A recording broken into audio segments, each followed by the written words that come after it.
This is the next in our incredibly amateurish films about the superb Grahame White supercar.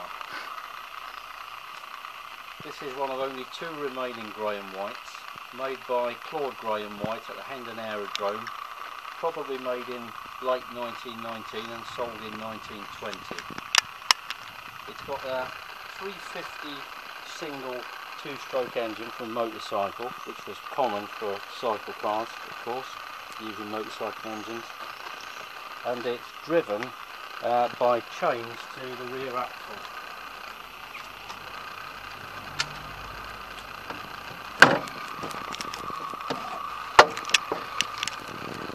So there we've got a simple dog clutch arrangement to two chains driving a live rear axle. And this clutch arrangement here is one of the main areas of the car that was missing. So I've, with the help of a friend, reconstructed that part of the car, which now functions. As you can see, the interior of the car, a lot of the floorboards are original, and this amazing scuttle here, the scuttle and the kickboard are all original. I've just spliced in a few pieces of new ash where it had rotted completely away. Regarding the timber chassis, the two long members have been renewed because they'd completely fallen apart, and but the main central part of the ash chassis is all original. You can see that the aluminium bodywork across the scuttle is all correct. The two side panels were renewed in the 1960s by the previous owner, as were the wings, and all based on fragments of the original car, which we've still got. If we move to the rear end of the car now, you can see that all of the rear end bodywork is original. This is the original number plate, which the previous owner went to a huge amount of trouble to get reallocated. And then if we look underneath, you can see the arrangement for the rear drive at the axle with the chain guard there. All of the rear axle components and the brakes, which are bronze drums with a sort of expanding band on them. I'll just make those go now so that you can see the action. Not much action, so I anticipate that stopping it will be more difficult than getting it going.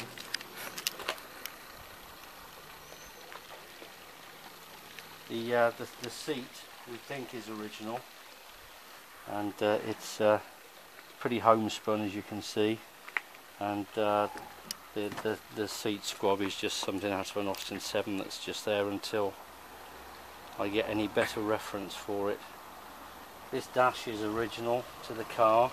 Again, I've let in some new areas of ash there, just spliced them into, because it really wouldn't support itself without that. So I'll wind the car over now for you, so that you can see the action.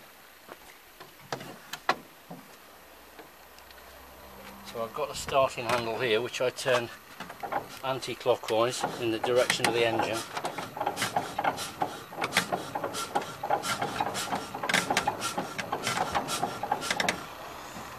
And that's got a decompressor lever working at the moment, but if I let that off, you can see that it's got quite a lot of compression for a 350 single.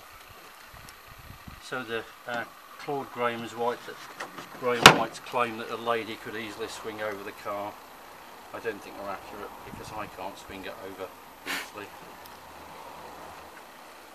So that's the one of only two remaining Grahame White wonder cars, and the other one is with an active VSCC member and is largely complete, and hopefully we'll have them going soon and see them at rallies. I'll put the bonnet on now.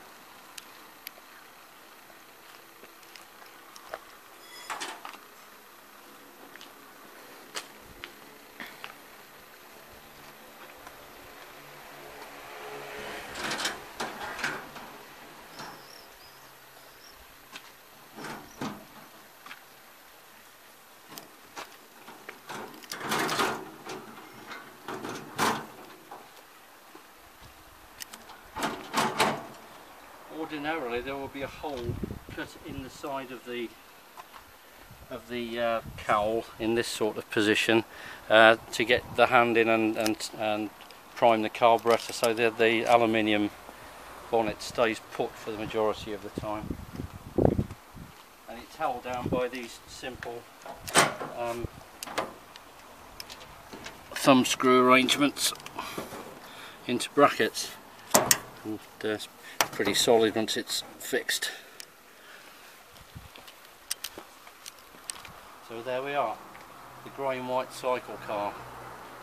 Grahame White was the first to coin the phrase "the motor for the million," well before Herbert Austin, but the quality of the vehicle didn't quite live up to the claim.